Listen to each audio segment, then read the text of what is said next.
చూడని ఇంత హాయిని మరిచిపోదు మనసు.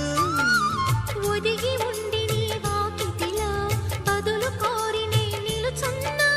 దారి తెలియని చీకటిలో వెలుగు చూసి కాదంటానా. ఊరించి ఇది ఏ మాసం? ప్రేమించే ప్రతి గుండెను అందెల సందడి చేసే హేమంతం ఇది. మన సొంతం అయినది. కిలకిల నవ్వే కోయిల కోసం వచ్చింది మధుమాసం. మిలమిల